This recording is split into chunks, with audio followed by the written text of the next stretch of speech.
All right, welcome back to our game design breakdown of RNG Run and Gun. Should be the final part. No, there's a lot to break down. So, if you missed the previous episode, in the first episode, we covered our pitch and our game design document and how our production of our game kind of came to be. In the second episode, we covered our art bible, the visuals of the design of our game, and how we want to make the player know what type of information they were receiving. And we went over half of our systems sheet, which was a lot of math. We went over the weapons and the augments of our game specifically, as well as the player and how all those interact with each other within balance and design within the game. And in this episode, we're going to be going over the boss sheet, concept sheet, which if the boss ever made it to the game when we were producing it, that's probably what the boss fight would have looked like. And we also will be talking about our enemies, how they work, all the math behind them, and how their systems work, as well as some other concepts and just some wrap-up concepts and things within the game. If you haven't played Run and Gun, it is on Steam. It is the game that I worked on for my capstone project. It is free to play. Give it out, give it a try, give it a review. Really helps me out. Also, like, subscribe to the video. Also helps me out. So now, with all of the introduction stuff out of the way, let's get into the meat and potatoes of the enemies. So, in the game design sheet, we had 3 enemies, and we talked about we had the drone enemy, which was a kind of a weak state meant to overwhelm the player. We had our walker enemies, which were our go-to enemies, meaning they were like the vanguard enemy that you would fight most of the time. And then we had our trapper enemy, which was supposed to be a supportive unit that would never interact with the player, would run away from the player and try to set the player up for failure, right? Let's go over the drone and let's go over kind of the state of what the script of the enemy behavior works like, because they all work the same actually, except for the walker, I believe, or no, the trapper, which works a little bit differently, but they all work the same. So basically, each enemy has a state because they work off of state machines. If you don't know what a state machine is, basically there is it's exactly what it sounds like, where you can be in an idle state, which means I'm just standing, then a walking state, which means I'm walking, a running state, which means now I'm running, and then back to idle. It works the same. And our states were chase, wander, and flee. Chase means it will just chase the player. It will spawn and it will immediately go after the player. It will look for the player. It will hunt them down to whatever degree necessary. Wander means that it will not chase the player. It will spawn and it will just walk around. It will just wander around. It will just go around the map. It will just do whatever it wants to do. And then flee means that it will run away from the player. If it sees the player, it will try to run away for its life, try to save its skin, and come back or just hide from the player. Each unit has a chase speed. This is their base kind of speed on how fast they will catch up to the player or look for the player. They have a flee speed, which is how fast they will run from the player. They will have a combat speed, which means they're in combat. This is the speed that they're at around the player when they are, shooting at the player. They have a wander speed as well, which is the speed that they have when they wander, when they're in the wander state. So each of these speeds are correlated or coordinated to each state that the robot is in. Simple enough, right? We get a little bit more complicated with time before attack and time to pull trigger. These two stats are basically indicating how long it takes for the robot to set up their shot and how many times they can fire their shot. So, for example, the drone takes 0.8 seconds to line up the shot, and it fires 0.2, which means it fires really fast. Where the blue walker takes longer to line up its shot, and it fires the same speed as well. They have a sidestep speed, which means like when they'll dodge your shot, because our enemies will, if you're looking at them, they'll try to avoid your shots and dodge it. This is how fast they move when they try to sidestep it. They have a wander radius, which is basically their area of where they'll wander around. And then they have a wander distance, which is how far they'll wander around. And they have wander jitters just to give a little bit more iteration to that wander. And then they have a base attack and a base they have a base attack, which is how much base damage they will do to the player. They have a combat distance, which is how much range they have for them to shoot on their gun and enter combat. And they have the attack range, which is basically the same thing, but it's for the attack, which means they could enter combat before they're in the range to attack the player. That's essentially what those stats mean. They have their power up on which power up type they drop, right? Here it is. I talked about this in the last episode. They have their health. They have whether they're shielded or not, which really comes down to what if the wave type. Because in wave, when we program the waves, we'll have some enemies will be shielded and some enemies will not be shielded, which means you can have a shielded drone and then you can have a normal drone, right? They have time till death, which is how long it takes for them to die, and their talkativeness stat is how much they'll say their voice lines. For our voice actor Alex, who did a great job, is how much they'll talk. Are there any more stats? No, that's it. So let's cover our enemies, their stats, their designs. We already kind of covered their goals in the game design document and what they want it to do, right? So our drone, right, is meant to overwhelm our player. They're meant to be weak, right? So they chase our player. They have a chase speed of 85. They have a combat speed of 80. So they're the fastest enemy in combat, right? Because we want them to overwhelm our player, dodge, consistently. They attack the fastest as well, which means they shoot the fastest. However, they are extremely weak. They only do 10 damage, and remember, you have 100 health, and you regen 0.5 each second. So these enemies can kill you in numbers, and they can kill you if you're not consistently moving. But if you're moving, then you'll be okay. They have they enter combat real fast as well, and they have not the highest range, but the second highest range on attacking you, which means they could shoot you pretty far. A lot of these stats are made in order for the drones to keep up with the players, because the player moves so fast and they're always kiting enemies. We want it to feel balanced, where the drone can keep up with the player, and also, you can outrun the drone, and you can out-dodge the drone and outmaneuver the drone, while the drone can still keep up with you. So a lot of these stats and ideas and the combat and the balance around a lot of these enemies and why they have all these extra stats is made because of that. And then another, on top of that, the wander stats, are made for the trapper, because so that's why they have very unique stats, and their numbers are very different as well, because we want the players to feel different. Again, the drone, we want it to be weak. They only have 10 health out of any unit. They're the weakest, lowest HP unit out of all 4 of our enemies, which means the pistol itself, which does 10 damage, can one-shot the drones. Essentially, if they don't have armor or they don't have damage fall off, they can one-shot them real close up. They can also just straight up overkill. A lot of weapons can just overkill when they get their damage augments, as we went over in the last episode. So a lot of this is designed to make the game and the player feel a certain way, and then the most talkative as well, which means they will talk up a storm, right?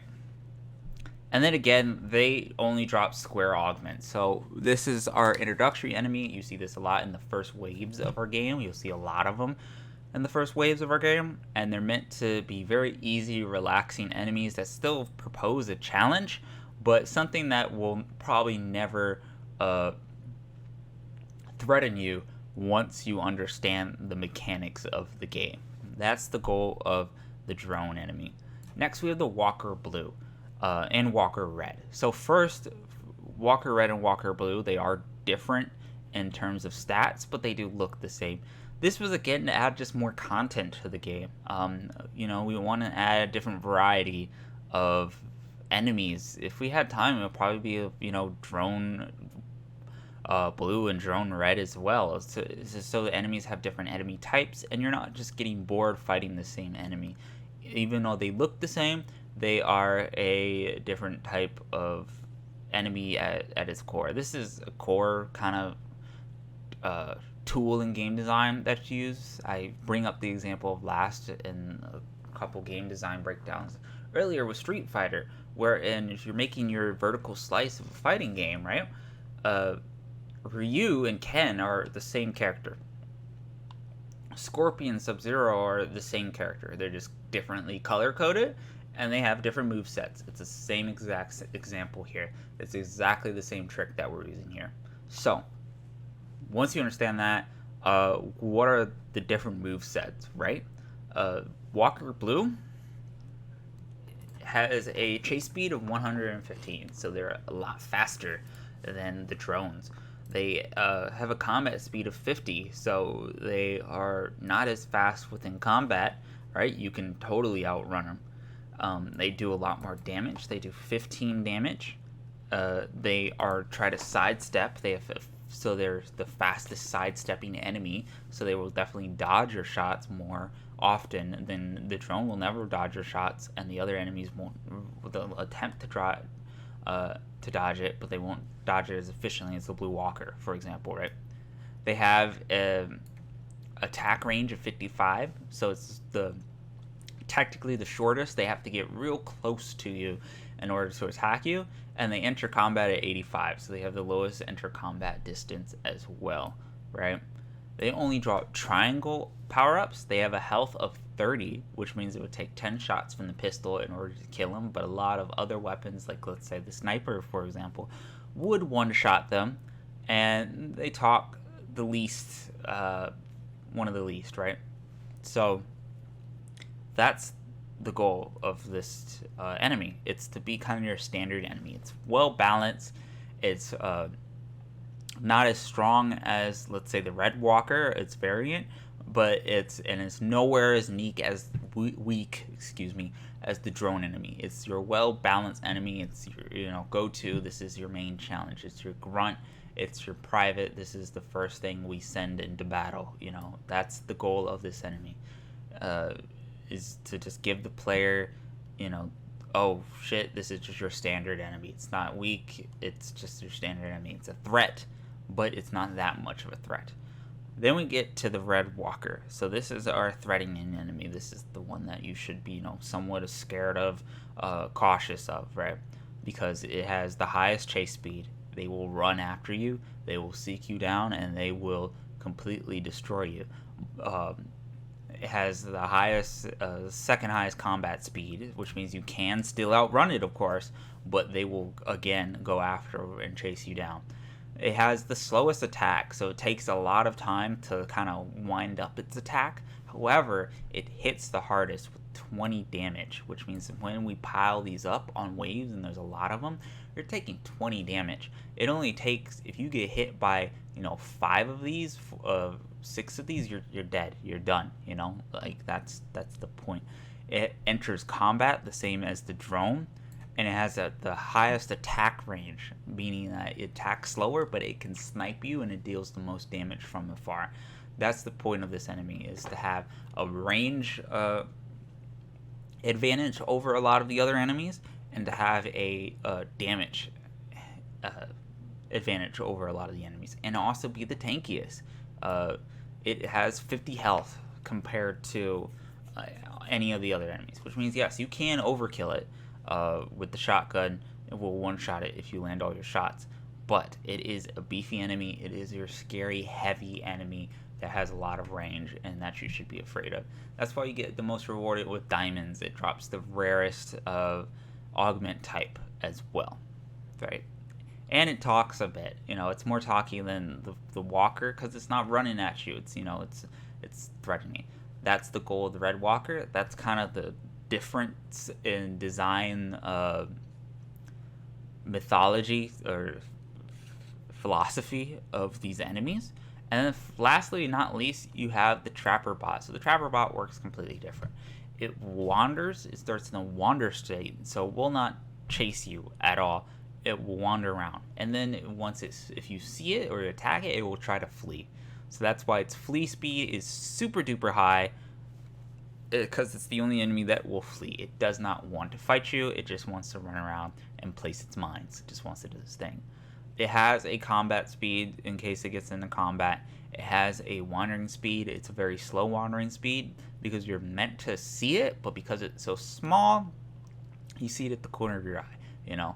You're not meant to go really seek these out. These are generally enemies that you will find in like the very last wave. When all the enemies are done, you're like, why isn't the wave ending? It's generally because a trapper bot is still there being a menace.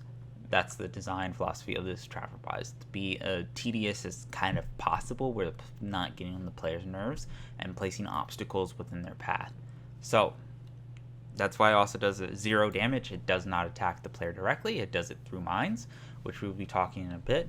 It does have a combat distance. It drops any power-up, so it's a free-for-all, so it can drop any power-up from the power-up sheet, comparing to all their weights together and then dividing it by 100, compared to the other enemies. So the other enemies, if you need a better square augment, you kill a drone. If you need a better triangle augment, you kill a walker or blue.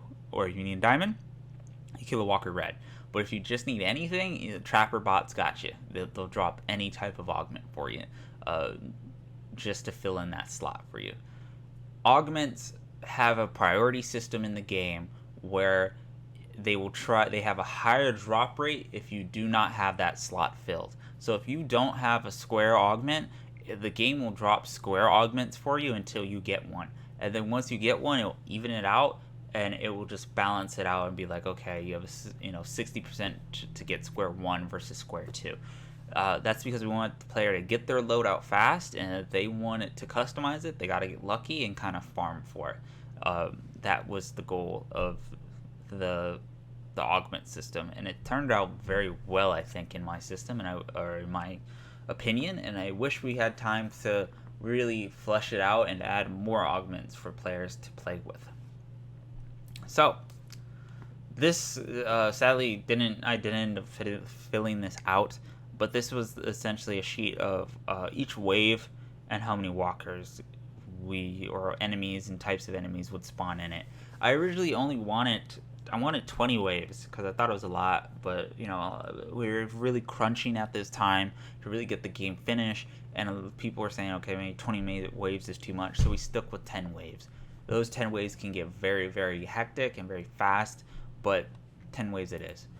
Last but not least, we have talking about kind of the trapper traps in the environment of things like explosive barrels and things players can interact with. So first off is barrels. We have explosive barrels. They spawn on certain waves within the game. They spawn always at pinpointed points within the map that we've pre-decided. They have a max HP of 15, which means that generally most guns, they will take either 1 shot to explode or 3 shots to explode. They deal 60 damage overall. So they will overkill every enemy in the game. No enemy can survive explosive barrel. They are meant to, kind of give the player some air to breathe if they hit them and they, get a couple enemies. They have an explosive radius of 50, and the explosion persistence time is just how long the explosion lasts. But the radius is 50, which means that if you are in 50 meters of the barrel, the enemies are in the 50 meters of the barrel, they explode, it will do 60 damage. Really cool, very simple mechanic. Jump pads, they're in the 2nd level. They add 100 jump force to your player, so if you jump on them, they just bounce them up. This can get, again, if you think about math and our systems within the game, this can get multiplied whether which augment you're having, because you're basically adding 100 force to your jump force over and over again. So you can go really high. It's a really fun mechanic that, if I had time to explore more with levels, I would have done so. Last but not least is the trapper's traps. You have the knockback trap. This again just adds force to the player. It will just knock them back 150 jump force. It has a max of 10 HP. So traps all have 10 HP. This means that the player can shoot the traps and just one-shot them and really clear the field, because the trapper will just fill up the map with traps. It has, I believe, it should be, uh, I guess I never wrote this down in this sheet, but the trapper has its own unique script on how many traps it can place and how much distance it has between each trap, right? So they all have 10 HP. They can be one-shotted by anything in the game, so they can clear them out so you can shoot them while you're running. Mines do 25 damage, which means getting hit by 4 mines back to back will straight up kill you. Mines are very dangerous. They knock you back as well. Not as much as the knockback trap, but they will knock you back. And then you have slow traps, which will reduce your speed each time you run into them for like 3 seconds. It reduces it by a multiplier of 0.7. And those are the traps. That pretty much covers all the systems and how they interact with the player. The math, it was super fun to do this sheet. This sheet is super helpful. I recommend doing it for every game, just so everyone can know how systems and math and damage and everything interacts with each other. That was the goal of this sheet. These are more outdated things back where weapons dropped from enemies and power-ups dropped from enemies. We had the probability manager just to see what was the percentage of them dropping all along. This doesn't apply to the game anymore since we didn't use that. And this was our concept sheet for power-ups. We had a lot of different augments that we wanted to have. Some of them were, again, going to have special abilities, like you hit Q, and you throw out a grenade, or left control and then you dash, and I have examples of it as well. A lot of these, of course, did not end up making it into the game. Finally, the last thing I want to show off for the run and gun is the boss sheet. So this was the boss fight. I'm a huge advocate of how Final Fantasy does their boss fights, where they are a dance, so to speak, where you just learn the patterns, and the patterns are very difficult to learn, but once you understand the dance and the moves of the fight becomes very, very easy for the player to understand. They are very good at designing these fights this way. I took inspiration from the game and came up with this, where the goal was to show the player the patterns and then make them have to recognize the patterns in order to defeat the boss, while showing off their skills of what they learned with movement and gunplay for the boss, right? That was the goal of the boss, if it was ever made. Sadly, it was ever made. So here we have the boss sheet. It's on a 3x3 grid where the boss would be in the center and would not move, and you would have the player who can move all around the grid, right? And then we have damage indicator. So in phase 1, the boss has 3 attack patterns. He'll have a cone attack where he'll target the player and hit him with the cone. He'll have a AoE circle attack where wherever the player is, there'll be a circle AoE on the player, right? And then the player has time, or the player can always dodge this. It's a movement-based game, so the player can always move out of these. They're not, instant. They're not hit scan. They're over a course of time, over like 1.3 seconds. The player can move out of it before it hits. And then he just has your basic kind of shoot and pew pew ability, where he'll shoot the player. This would be phase 1. He'll just recycle these patterns, these 3 attack moves over and over again, while the player whittles down the boss's health. Once the boss gets to a certain health threshold, he'll move over into sort of an add intermission phase. And this phase was meant to test the player's movement. So you would have the boss would become invulnerable. So the boss would have a shield come up on it, and you could not attack the boss. But it would summon 4 kind of like generators around the map on each platform that the player would have to destroy, and then to continue to DPS the boss again, right? So this is the add phase. And then while that's happening, these tiny little walls would appear that if the player's on the ground level, he could not get over them. But we would have ramps that would spawn that the player could use to jump over the walls to get to each platform, okay? So that's what's happening here. As you can see, the player starts in the bottom left corner, you have the generators, and you have all of the walls come up. And the player can use the ramps to jump over the walls in order to DPS the generators. And then while this is happening, the boss would continue its basic patterns of attack every once in a while. Probably a little bit less than before, but it would still attack you, and you would have a certain probably like time period to finish this phase or something like that. This was it was very ambitious of us, or it was ambitious of me to design this fight this way, and think that we could, get it in there in time for our deadlines. Sadly, this, as much as cool as this boss fight would probably be, it did not end up making it into the game. And then phase 2. So what's phase 2? So now you got it out of added phase. The boss is vulnerable again. You can attack him, but he's angry. He's not going to be easy like before. He's going to continue his 3 patterns that he did before. But this time, he will now make certain platforms danger zones, which means if you stand on those platforms, you're taking damage. You're dead. They are not safe anymore. And so he'll have different patterns while using his old attack patterns that the player will have to DPS and stay on the safe platforms. And the patterns are always in, basic kind of like checkered patterns, where if he'll TP around to each platform and then he'll damage out the platforms that are next to him. So, for example, if he is in the center, he'll damage platform 2, he'll damage platform 4, 5, and 6, and he'll damage platform 8, right? But if he'll teleport to a corner, then he'll damage 1, 2, 3, he'll damage 4, and he'll damage 7. And then vice versa if he teleports to the other corner. And he can just do this for any corner, and he'll just rotate between these attack patterns before the boss dies. And that is it. That would have been the boss fight. I think it would have been a super fun, exciting boss fight to kind of do. Meant to show pressure. Of course, we would have different voice lines for the boss where he would, taunt you and, curse you and, how dare you, challenge me. I'm the champion of this arena and things like that. That was the design idea behind the boss. And honestly, maybe I may try and attempt to just put this in Unreal and make it myself. But it was super fun to think of this process and how the boss would interact with the player, and how really can we show off the player's mastery of our game.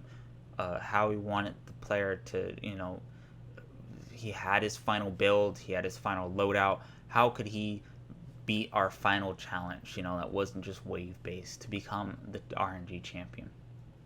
So with that, that's gonna be our game design breakdown. That's all of RNG. That's all I have to show you. That's all I wanted to show you. I hope you guys enjoyed it. I hope this inspired you to show off, your game design and what type of games you're doing, and understand maybe how my process could help you in your process in terms of development.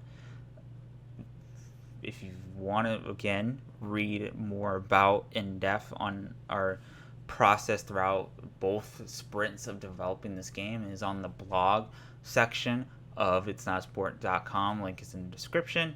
I hope you enjoy these game design breakdowns. I have a lot of fun doing them. It's super fun. I wish they weren't as long as they turn out being, but that's the price of really getting into in-depth within these systems, is that they just turn out long. Anyway, leave a like, comment, and subscribe.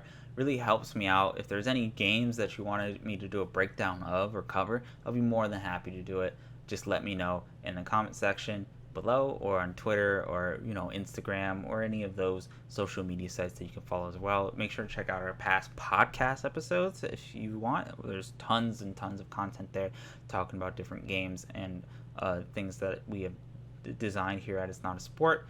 Anyway, this has been your host, Salty Waffles, signing off, and I hope you guys are having a wonderful climb.